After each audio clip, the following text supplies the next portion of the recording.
مساء الخير يا حبايبي، ازيكم عاملين ايه؟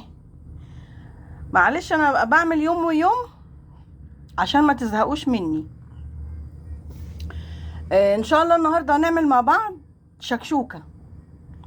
وطبعا كل بيت كل بيت مصري عارف ايه الشكشوكه.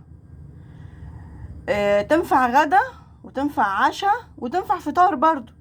يعني هتقول الفطار لا؟ ان شاء الله باذن الله هنعملها مع بعض. انا جهزت الحله اهي. ده البصل، ودي الطماطم، وده فلفل الوان اخضر واحمر واصفر. دي المكونات بتاعتها. والبيض اهو في الشنطه. انا هعمل حوالي 4 بيضات. ان شاء الله نعمل 4 بيضات مع بعض عشان ده النفر واحد. انما هعمل لمحمد صينيه بطاطس بالاجنحه.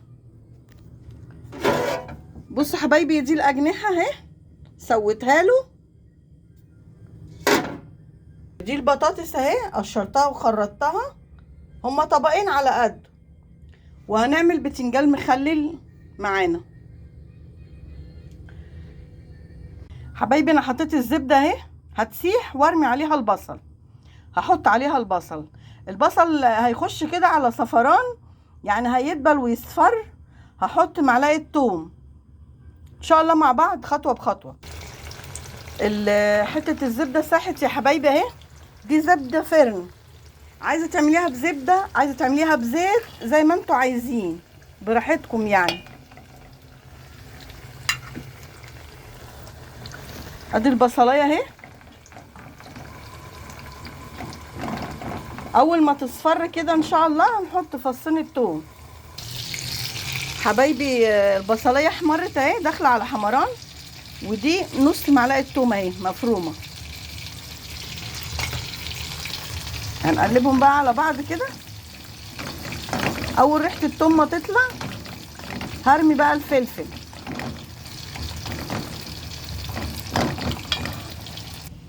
حبايبي خلاص اهو التوميه والبصلايه خلاص. اهو الفلفل.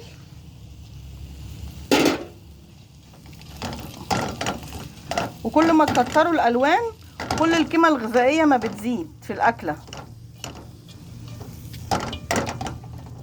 الفلفل هيدبل يا حبايبي واحط الطماطم. حبايبي خلاص كله دبل مع بعضه. نحط بقى الطماطم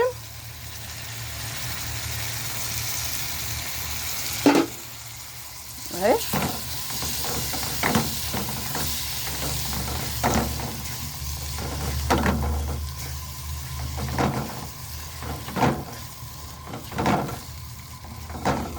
بس المنظر جميل ازاي.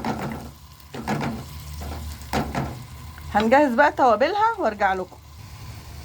ادي التوابل يا حبايبي.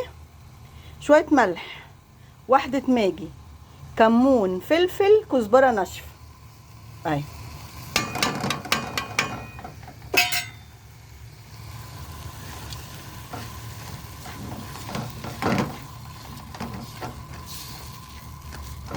هندوقهم ملحهم بقى. هندوق ملحهم.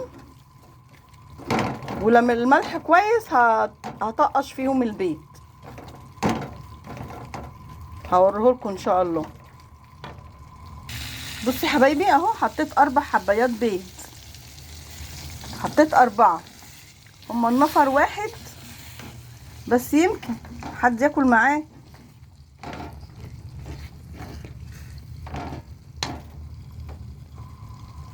اهو